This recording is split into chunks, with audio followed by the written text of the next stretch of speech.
नमस्कार दोस्तों, मैं पोखरराम बामणिया आप सभी का मेरे YouTube channel Bamaniya biology and news पर हार्दिक स्वागत और अभिनंदन करता हूं।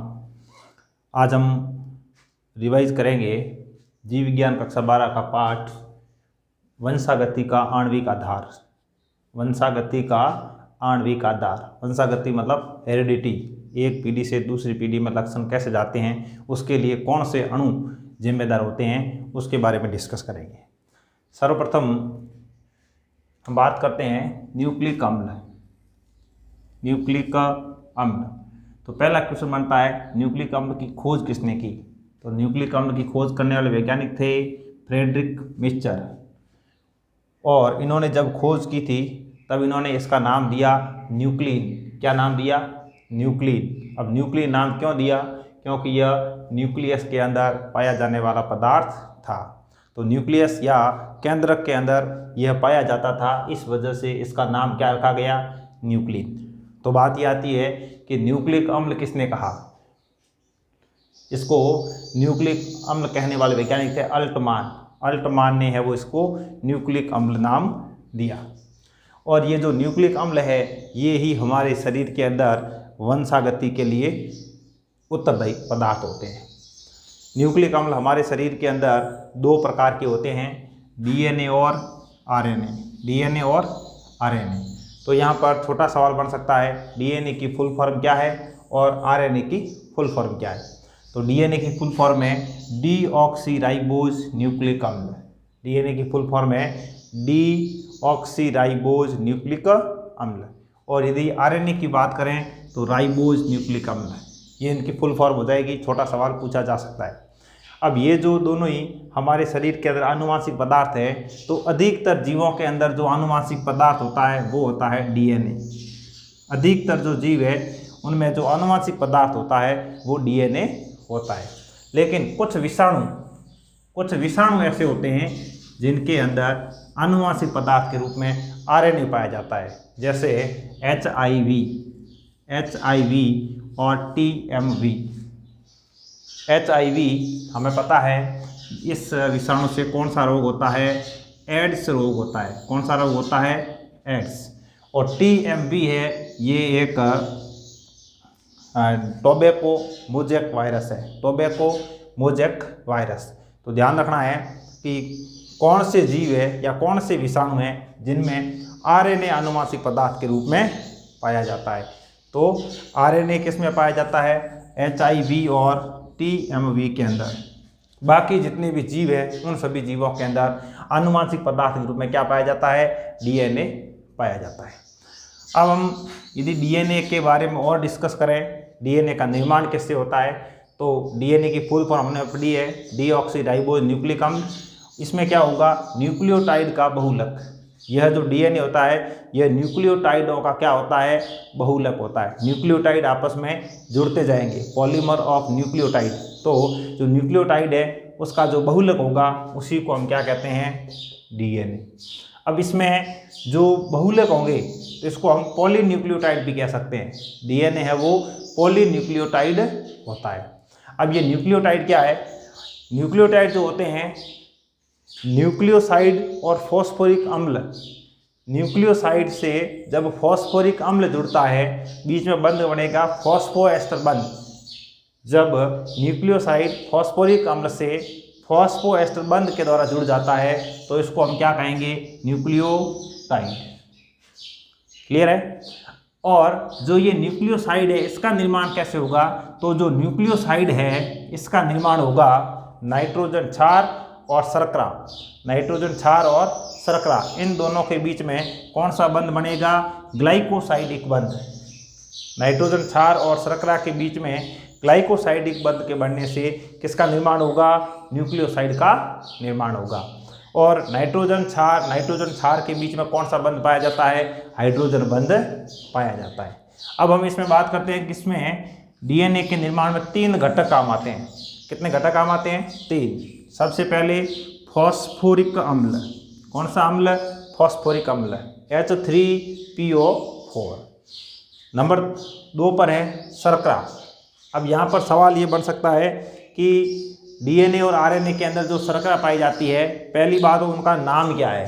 तो डीएनए के अंदर जो शर्करा पाई जाती है उसका नाम है डीऑक्सीराइबोज, डीऑक्सीराइबोज।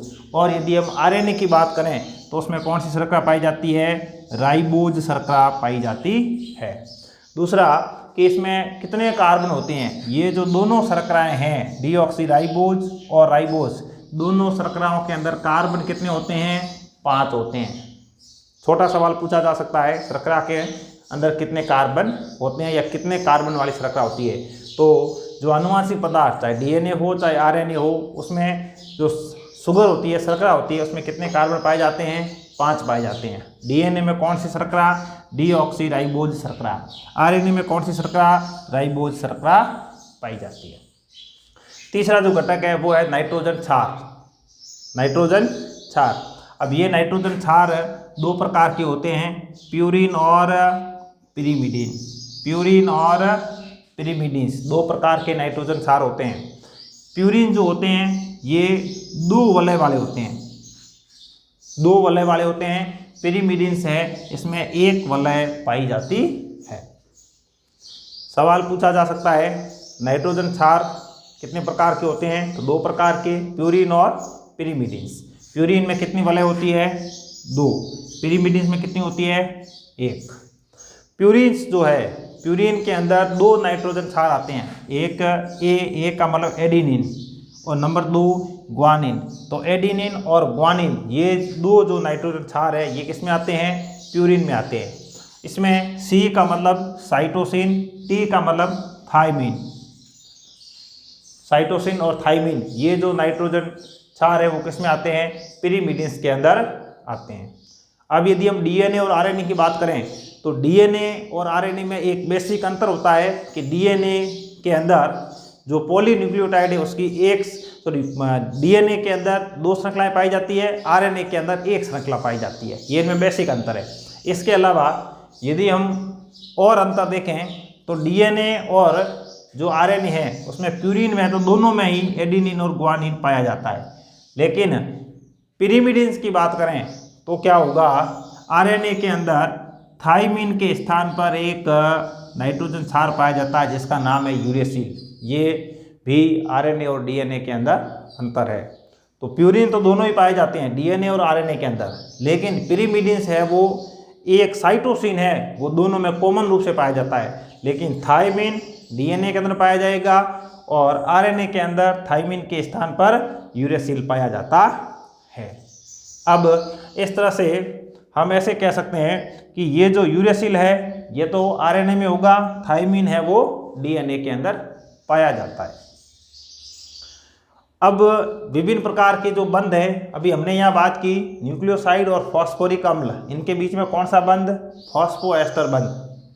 और नाइट्रोजन क्षार और शर्करा के बीच में कौन सा बंध, ग्लाइकोसाइडिक बंध। इसके अलावा जब 2 रज्जुक का निर्माण होता है, देखो आरएनए में तो 1 रज्जुक है तो नाइट्रोजन क्षार है वो आपस में बंध नहीं बनाते हैं, लेकिन डीएनए में 2 रज्जुक है और ये 2 जो रज्जुक है ये प्रति समानांतर होते हैं, प्रति समानांतर होते हैं और इनमें 2 रज्जुक आपस में है वो हाइड्रोजन बंध के द्वारा जुड़ते हैं। किससे जुड़ते हैं, हाइड्रोजन बंध के द्वारा जुड़ते हैं। तो ये जो नाइट्रोजन क्षार है इन क्षारों के बीच में कौन सा बंध पाया जाता है, हाइड्रोजन बंध पाया जाता है। इसमें एक प्यूरिन पिरिमिडीन से बंध बनाएगा। जैसे एक ये स्ट्रक्चर दे रखी है, ये है शर्करा, ये क्या है, शर्करा। शर्करा किससे जुड़ रही है, शर्करा जुड़ रही है एडिनिन, और एडिनिन क्या है, एडिनिन क्या है, नाइट्रोजन क्षार। तो ये जो नाइट्रोजन क्षार है एडिनिन हमेशा थायमिन से जुड़ता है, एडिनिन हमेशा थायमिन से जुड़ेगा। तो एडिनिन क्या है, प्यूरिन, थायमिन क्या है, पिरिमिडीन। इस तरह से प्यूरिन पिरिमिडीन से जुड़ेगा और पिरिमिडीन प्यूरिन से जुड़ेगा। और इन दोनों के बीच में क्या पाया जाता है, नाइट्रोजन क्षार, नाइट्रोजन क्षार के बीच में कौन सा बंध पाया जाता है, हाइड्रोजन बंध पाया जाता है। तो एडिनिन और थायमिन इनके बीच में जो हाइड्रोजन बंध पाया जाता है वो होता है द्विबंध। हमेशा ध्यान रखना, एडिनिन और थायमिन के बीच द्विबंध पाया जाता है, जबकि साइटोसिन और ग्वानिन के बीच में त्रिबंध पाया जाता है। इसका भी ध्यान रखना, छोटा सवाल पूछा जा सकता है। एडेनिन और थायमिन, एडेनिन हमेशा थायमिन से जुड़ेगा, साइटोसिन हमेशा ग्वानिन से ही जुड़ेगा। ऐसा नहीं है कि साइटोसिन है वो थायमिन से जुड़ जाए, ग्वानिन एडेनिन से जुड़ जाए, ऐसा कभी नहीं होगा। एडेनिन हमेशा थायमिन से जुड़ेगा, साइटोसिन हमेशा ग्वानिन से जुड़ेगा और इनमें बंध भी फिक्स रहेंगे। एडेनिन और थायमिन के बीच में हमेशा हाइड्रोजन बंध होगा लेकिन द्विबंध पाया जाएगा, लेकिन साइटोसिन और ग्वानिन के बीच में हमेशा त्रिबंध पाया जाएगा। अब देखिए ये तो दोनों जुड़ गए, नाइट्रोजन नाइट्रोजन क्षार, ये भी नाइट्रोजन क्षार, कौन सा बंध, हाइड्रोजन बंध। अब इसके बाद में हम बात करें तो जो नाइट्रोजन क्षार और ये शर्करा, नाइट्रोजन क्षार और शर्करा के बीच में कौन सा बंध पाया जाता है, नाइट्रोजन क्षार और शर्करा के बीच में कौन सा बंध है, देखो इधर ये ग्लाइकोसाइडिक बंध। नाइट्रोजन क्षार और शर्करा के बीच में कौन सा बंध इनके बीच में है, वो ग्लाइकोसाइडिक बंध पाया जाता है और इन दोनों को मिलाकर ही हम क्या कहते हैं, न्यूक्लियोसाइड। क्या कहेंगे, न्यूक्लियोसाइड। शर्करा और नाइट्रोजन क्षार ये दोनों जब ग्लाइकोसाइडिक बंध के द्वारा जुड़ते हैं तो इसको क्या कहा जाएगा, न्यूक्लियोसाइड। और ये जो न्यूक्लियोसाइड है ये जब फॉस्फेट के द्वारा जुड़ जाएगा, फॉस्फोएस्टर बंध के द्वारा जुड़ जाएगा, तो इस पूरे को मिलाकर, ये जो श्रृंखला है इस पूरे को मिलाकर हम क्या कहेंगे, टाइड कहेंगे, न्यूक्लियोटाइड कहा जाएगा। ध्यान रखना, न्यूक्लियोसाइड में आएगा शर्करा और नाइट्रोजन क्षार, बंध कौन सा, ग्लाइकोसाइडिक बंध। और जब न्यूक्लियोसाइड के साथ में क्या जुड़ जाए, फॉस्फेट, तो फॉस्फोएस्टर बंध से ये जुड़ जाते हैं तो इसको न्यूक्लियोटाइड कहा जाता है। इस तरह से एक ये लंबी श्रृंखला प्राप्त होती है, इसी को हम पॉलीन्यूक्लियोटाइड कहते हैं। इस तरह से देखो ये शर्करा है, शर्करा 5 कार्बन वाली है, तो इसमें ऐसा होगा कि ये कार्बन नंबर 1 है, ये 3 है, यहाँ पर 4 है और ये 5 नंबर है। तो यदि 5 नंबर वाला कार्बन है वो फ्री रहता है, एक सिरा इधर मान लो 5 नंबर वाला कार्बन यदि फ्री है तो इसको हम कहते हैं 5' सिरा। क्या कहते हैं, 5' सिरा। अब इधर ये 3' था, 3 नंबर कार्बन से फॉस्फेट जुड़ा हुआ है, फिर इससे शर्करा जुड़ी हुई है, इससे फॉस्फेट शर्करा, फॉस्फेट शर्करा। अब यहाँ पर जो शर्करा है इसका 3 नंबर कार्बन वाला सिरा खुला है, मतलब जो 3 नंबर कार्बन है उसके साथ में फॉस्फेट जुड़ा हुआ नहीं है, तो यहाँ पर इस सिरे को हम कहेंगे 3' सिरा। अब ये तो हो गया एक रज्जुक। अब दूसरा रज्जुक इसके है वो समानांतर जुड़ा हुआ होता है, जिस तरह से ये जुड़ा हुआ है उस तरह से इसके समानांतर एक और सिरा जुड़ा हुआ है। मतलब जो डीएनए होता है उसमें 2 रज्जुक पाए जाते हैं और इसलिए 1953 के अंदर वाटसन और क्रिक, 2 वैज्ञानिक हैं, वाटसन और क्रिक, इन्होंने डीएनए का द्विकुंडलिनी मॉडल या द्विरज्जुकी मॉडल प्रस्तुत किया था। अब इसमें ये जो सिरा है इसको हम कहेंगे 5' से 3', लेकिन दूसरे वाला जो इसमें रज्जुक होगा उसमें सिरे उल्टे हो जाएंगे, ये 3' है तो ये हो जाएगा 5', 5' से ये कौन सा, 3' सिरा। इस तरह से डीएनए का एक अणु है उसका निर्माण होता है। और डीएनए और आरएनए में यहाँ पर हमने सिंपली 2 अंतर के बारे में पढ़ लिया, डीएनए की फुल फॉर्म और आरएनए की फुल फॉर्म। डीएनए की डीऑक्सीराइबोज न्यूक्लिक अम्ल, आरएनए की राइबोज न्यूक्लिक अम्ल। और दूसरा डीएनए के अंदर कौन सी शर्करा, डीऑक्सीराइबोज शर्करा, आरएनए के अंदर कौन सी, राइबोज शर्करा। इसके अलावा डीएनए आरएनए में क्या अंतर है, डीएनए में जो पिरीमिडिन्स होते हैं नाइट्रोजन क्षार वो साइटोसिन और थायमिन होते हैं, जबकि आरएनए के अंदर थायमिन के स्थान पर यूरेसिल पाया जाता है। अब हम बात कर रहे हैं इरविन चारगाफ नियम। इरविन चारगाफ नियम, अब ये नियम जो है ये डीएनए पर लागू होता है। किस पर लागू होता है, डीएनए पर लागू होता है, मतलब ये आरएनए पर लागू नहीं होता है। जो चारगाफ नियम है ये डीएनए पर लागू होता है, आरएनए पर लागू नहीं होता है। क्यों नहीं होता है, क्योंकि आरएनए में एक रज्जुक पाया जाता है और डीएनए के अंदर द्विरज्जुक पाए जाते हैं इस वजह से। ये नियम ये कहता है कि एडेनिन व थायमिन, एडेनिन और थायमिन तथा गुआनिन और साइटोसिन, इनका अनुपात हमेशा स्थिर रहता है। ए प्लस टी बटा जी प्लस सी बराबर कांस्टेंट या स्थिर, ये अनुपात हमेशा स्थिर रहेगा। इस हिसाब से यदि हमें किसी भी नाइट्रोजन क्षार की प्रतिशतता दे दी जाए तो हम दूसरे नाइट्रोजन क्षार की प्रतिशतता ज्ञात कर सकते हैं। जैसे उदाहरण के लिए हमें ये बताया गया कि एडेनिन 20% है, किसी डीएनए के अंदर एडेनिन कितना है 20%, तो एडेनिन से द्विबंध के द्वारा कौन सा जुड़ेगा, थायमिन जुड़ेगा, तो थायमिन कितना हो जाएगा 20%। तो 20 और 20 ये कितने हो गए 40, पीछे कितने बचे 60, तो पीछे जो 60% नाइट्रोजन क्षार बचे हैं वो कौन से होंगे, वो होंगे साइटोसिन और गुआनिन, साइटोसिन और गुआनिन, ये दो है और ये दो भी बराबर मात्रा में होंगे, तो साइटोसिन कितना हो जाएगा 30%, गुआनिन कितना हो जाएगा 30%। तो ये जो चार ग्राफ नियम है इस आधार पर हम डीएनए के अंदर जो नाइट्रोजन क्षार दे रखे हैं या उसकी प्रतिशतता हम ज्ञात कर सकते हैं।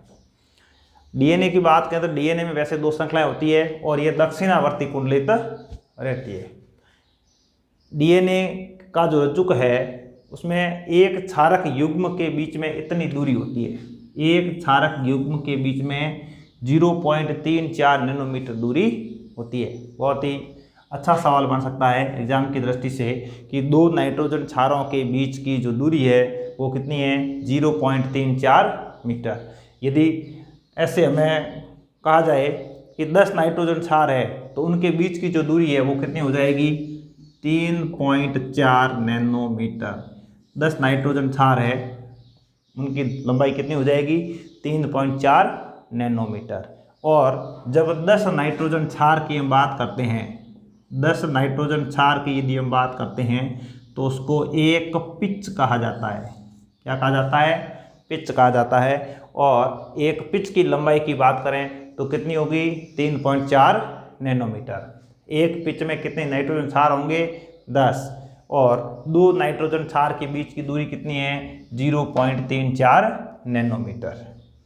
इसके बाद में एक जीव विज्ञान का मूलभूत सिद्धांत आता है जिसका नाम है सेंट्रल डोग्मा सिद्धांत।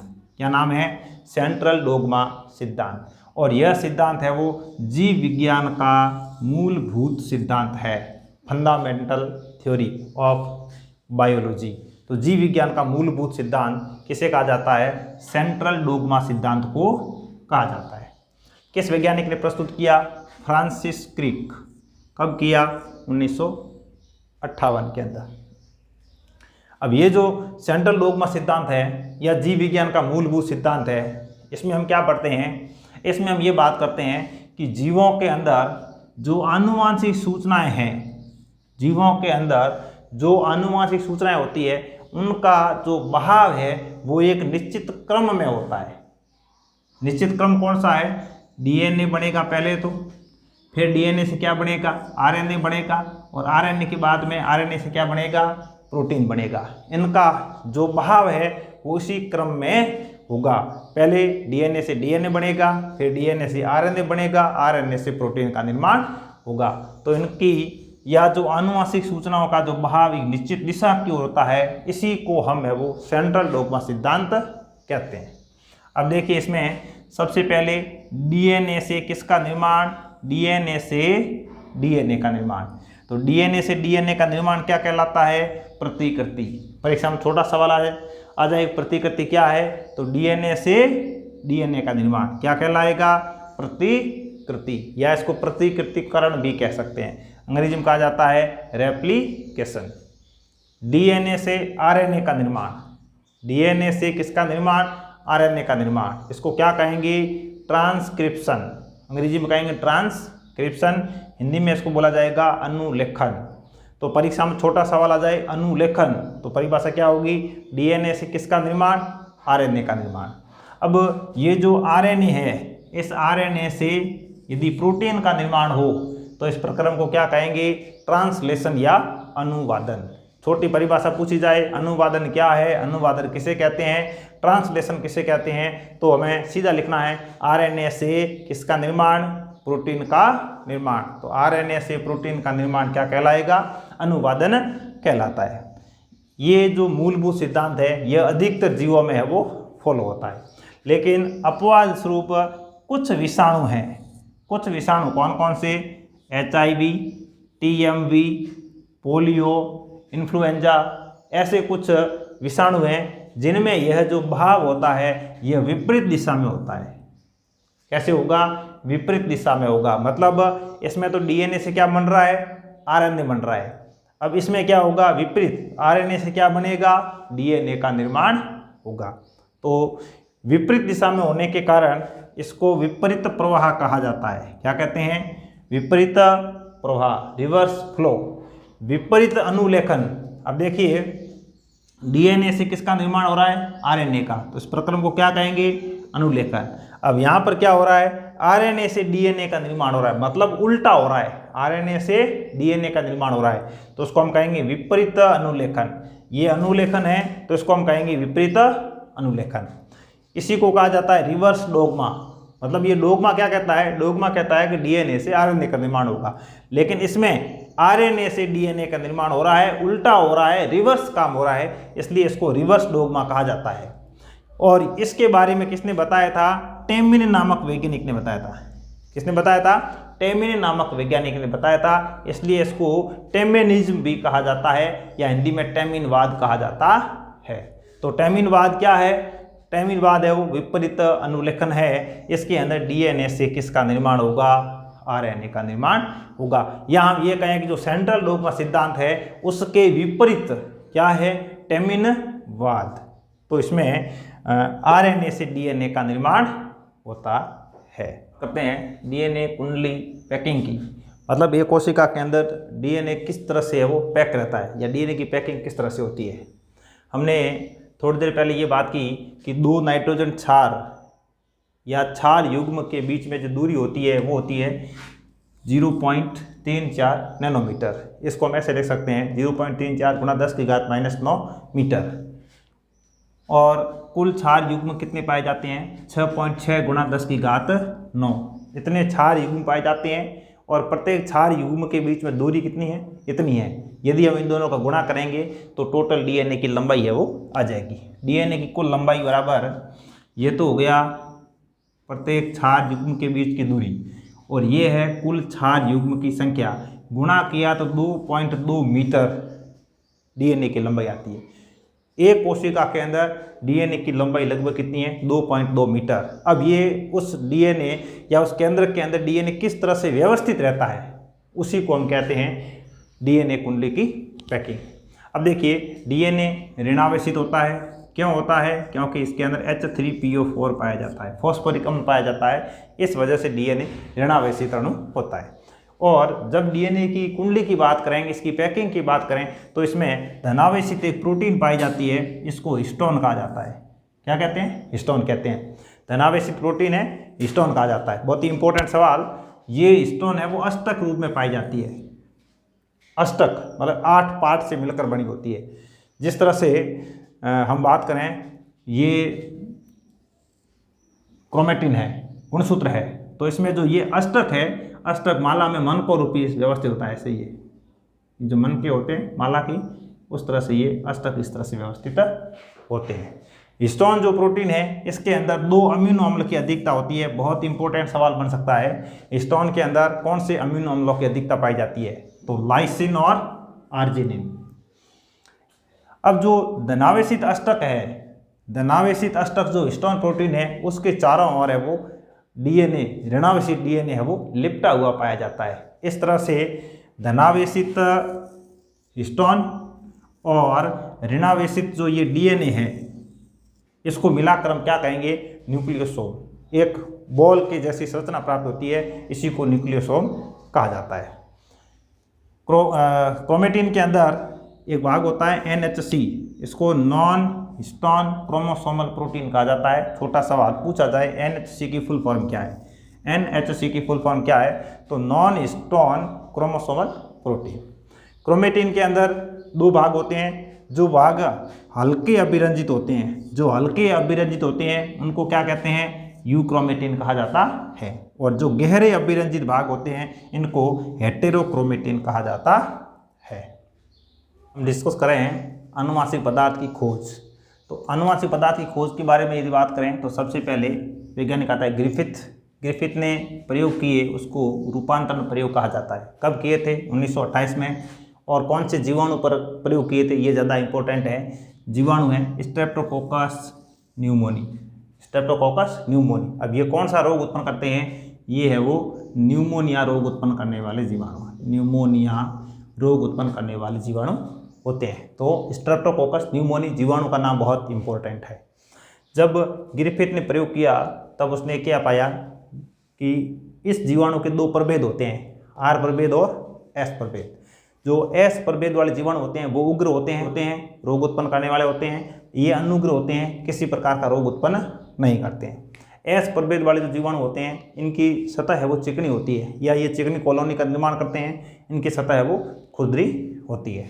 अब ग्रिफिथ ने जब प्रयोग किया तो उसने चूहों पर प्रयोग किए।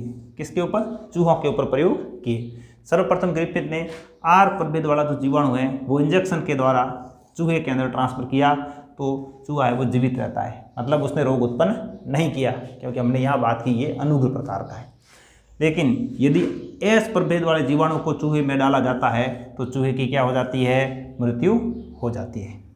अब ये जो एस प्रभेद है इसको ताप मृत करने के बाद यदि चूहे के शरीर में स्थानांतरित किया जाए तो चूहा है वो जीवित रहता है, मतलब उसकी मृत्यु नहीं होती है। या हम ये कहें कि जो एस प्रभेद जीवाणु है यदि उसको ताप मृत कर दिया जाए तो क्या होगा? वह उग्र नहीं रहता है। अब ये जो एस प्रभेद है ताप मृत वाला, और इसके साथ में क्या किया? आर प्रभेद, इन दोनों को मिक्स करके इस चूहे के शरीर के अंदर स्थानांतरित किया तो क्या हुआ? चूहे की मृत्यु हो जाती है। ऐसी कंडीशन में ग्रिफिथ ने यह निर्णय निकाला, यह निष्कर्ष निकाला कि जो आर प्रभेद जीवाणु हैं, कौन सा? ये आर प्रभेद जीवाणु हैं, उसको एस प्रभेद जो ताप मृत है इसने क्या किया? रूपांतरित किया। आर प्रभेद जीवाणु को एस प्रभेद ताप मृत जीवाणु ने क्या किया? रूपांतरित किया। अब रूपांतरित करने से क्या हुआ कि ये जो आर प्रभेद था ये किस में बदल गया? एस प्रभेद में बदल गया, और जिससे क्या हो गया? चूहे की मृत्यु हो गई। इसको ग्रिफिथ प्रभाव भी कहा जाता है, या ग्रिफिथ का रूपांतरण प्रयोग भी कहा जाता है। अब ग्रिफिथ ने यह बताया कि निश्चित ही आनुवांशिक पदार्थ के कारण ऐसा हुआ होगा। ग्रिफिथ ने क्या बताया? निश्चित ही, मान लो इस चूहे की मृत्यु हुई है तो ग्रिफिथ ने बताया कि निश्चित ही आनुवांशिक पदार्थ के कारण ही ऐसा हुआ होगा। लेकिन ग्रिफिथ ने यहाँ पर कोई आनुवांशिक पदार्थ कौन सा है या उसकी रासायनिक प्रकृति कैसी है उसके बारे में कोई जानकारी नहीं दी, कि जो आनुवांशिक पदार्थ है वो DNA है, RNA है, प्रोटीन है या कार्बोहाइड्रेट है, इसके बारे में ग्रिफिथ ने कोई जानकारी नहीं दी। तो ये जो प्रयोग है ग्रिफिथ का रूपांतरण प्रयोग कहलाता है। एग्जाम की दृष्टि से काफ़ी इंपॉर्टेंट प्रश्न बनता है। छोटा प्रश्न आता है तो जीवाणु का नाम क्या है? Streptococcus pneumoniae. कौन सा रोग उत्पन्न करता है? न्यूमोनिया। ग्रिफिथ के रूपांतरण प्रयोग से हमें आनुवांशिक पदार्थ की प्रकृति के बारे में जानकारी नहीं मिली। इसके बाद में 3 वैज्ञानिक आते हैं, एबेरी, मैक्लियोड और मैककार्टी। इन्होंने क्या किया कि जो आनुवांशिक पदार्थ है, DNA है, RNA है या प्रोटीन है, क्या है इसका है वो, या आनुवांशिक पदार्थ की रासायनिक प्रकृति के बारे में इन्होंने है वो बताया। जब तक इन्होंने प्रयोग नहीं किया उससे पहले आनुवांशिक पदार्थ के रूप में प्रोटीन को माना जाता था। अब इन वैज्ञानिकों ने मिलकर क्या किया? तापमृत एस प्रभेद वाला जीवाणु लिया और उस जीवाणु के अंदर पहले क्या किया? RNA का पाचन किया। RNA का पाचन करने के बाद उसको उस चूहे के अंदर प्रवेश करवाया तो रूपांतरण की क्रिया है वो होती है। इसका मतलब RNA जिम्मेदार नहीं है। उसके बाद प्रोटीन का पाचन करवाया, प्रोटीएज एंजाइम के द्वारा प्रोटीन का पाचन करवाया तो भी रूपांतरण की क्रिया तो उसमें हो रही थी। इसका मतलब रूपांतरण के लिए प्रोटीन भी जिम्मेदार नहीं था। और बाद में उन्होंने क्या किया, डीएनए का पाचन करवा दिया। डीएनए का पाचन करने के बाद उसको उस चूहे के अंदर प्रवेश करवाया तो रूपांतरण की क्रिया है वो नहीं हुई। इसका मतलब ये हुआ कि रूपांतरण के लिए जिम्मेदार पदार्थ कौन सा है, डीएनए है। इसका मतलब ये हुआ कि जो आनुवांशिक पदार्थ होता है वो कौन सा है, डीएनए। तो ये जो एबेरी, मैक्लिओड, मैककार्टी, इनके प्रयोग से जो आनुवांशिक पदार्थ है उसकी रासायनिक प्रकृति के बारे में पता लगा। रासायनिक रूप से आनुवांशिक पदार्थ क्या होते हैं, डीएनए होते हैं। तो सबसे पहले इसकी जानकारी है वो इन वैज्ञानिकों ने इस प्रयोग के द्वारा हमें दी थी।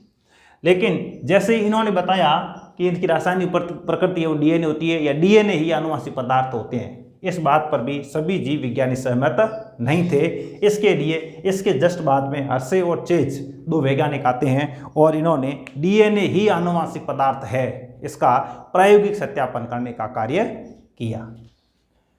देखिए, डीएनए आनुवांशिक पदार्थ होता है, इसका प्रमाण या इसको प्रायोगिक सत्यापन करने का कार्य किसने किया, अल्फ्रेड हर्शे और मार्था चेस।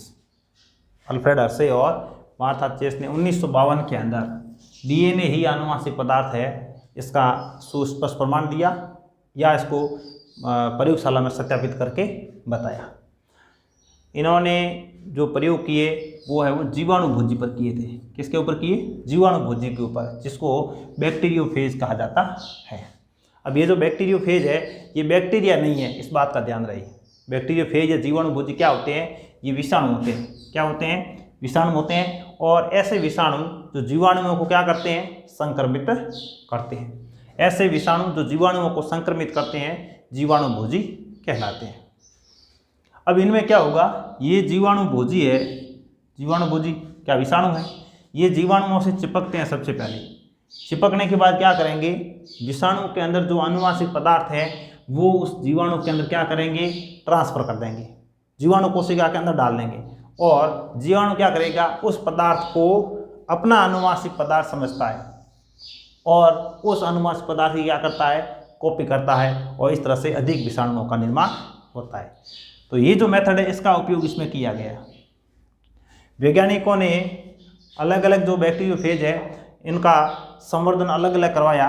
कुछ बैक्टीरियोफेज जिनका संवर्धन इन्होंने रेडियो सक्रिय फास्फोरस के साथ करवाया और कुछ बैक्टीरियोफेज जिनका संवर्धन है वो रेडियो एक्टिव सल्फर के साथ करवाया।